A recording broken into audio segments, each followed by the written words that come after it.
نبی کریم صلی اللہ علیہ وآلہ وسلم کی وفات ہوئی تو سب سے پہلا مسئلہ خلیفہ کا انتخاب تھا۔ انصار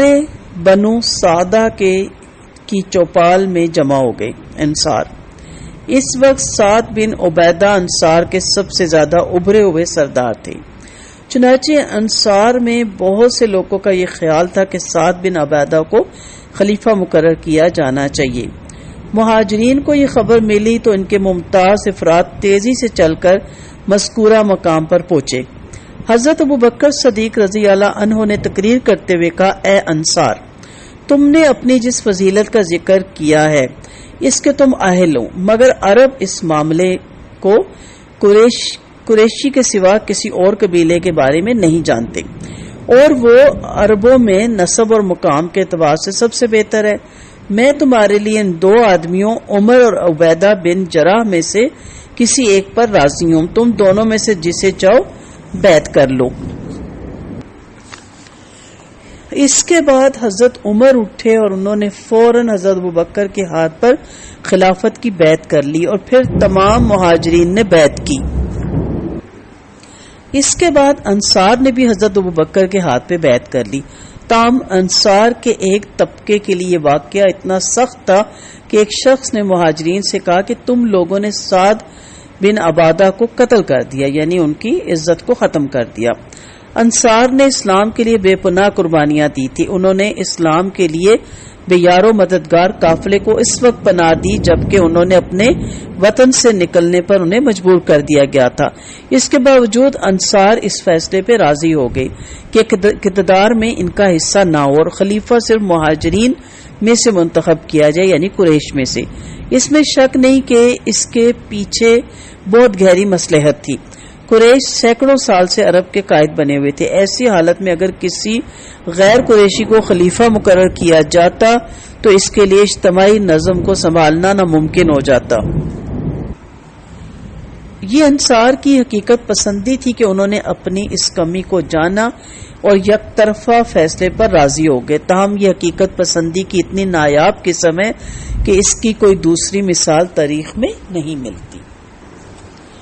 یہاں آپ دیکھیں کہ مہاجرین اور انصار کی دونوں کی قربانیاں۔ انصار مدینہ نے پچھلی نشست پہ بیٹھنے کے لیے راضی ہو گئے۔ یہ چھوٹی بات نہیں ہے، یہ ہے تربیت۔ یہ آپ صلی اللہ علیہ وسلم کی تربیت کا نتیجہ ہے کہ ایک ایسا گروہ تیار ہوا کہ جو سمجھتا تھا کہ کس وقت کون سا فیصلہ کیا جانا چاہیے جو تمام امت کے حق میں بہتر ہو،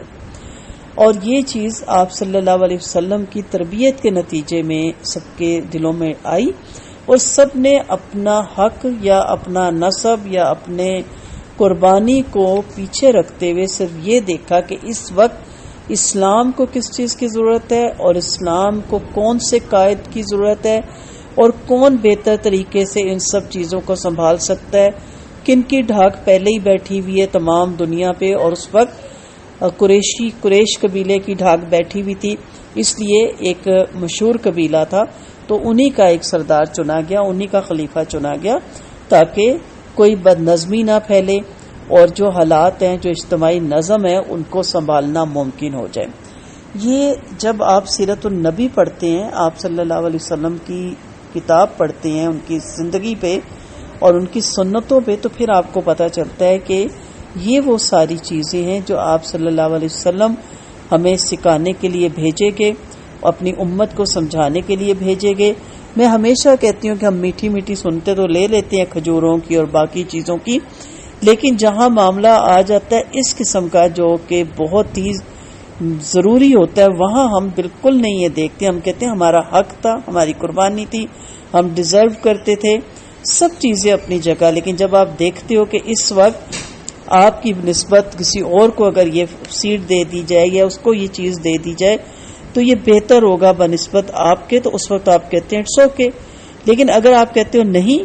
تو پھر آپ نے کچھ نہیں پڑھا نبی کریم صلی اللہ علیہ وسلم کی زندگی سے، ان کی سیرت سے، ان کی سنتوں سے۔ تو یہ بہت بڑی بات ہوتی ہے پچھلی نشست پر بیٹھنے کے لیے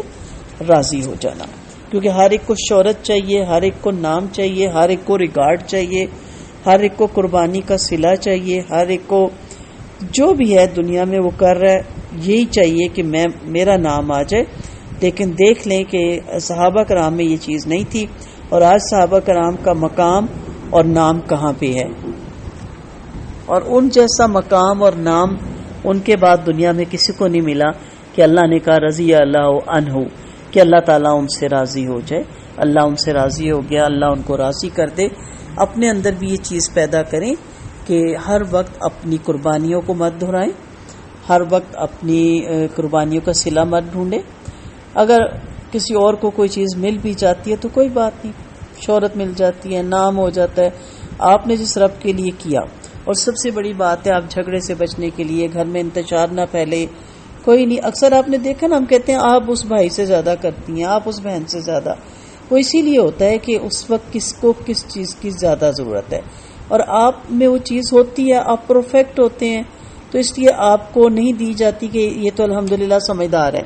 اس کو تو سب پتہ ہے. تو اس وقت یہ نہ سوچیں کہ میں ڈیزرو کرتی تھی، میں ڈیزرو کرتا تھا، میں زیادہ سمجھدار تھا، میں زیادہ کلیور تھا.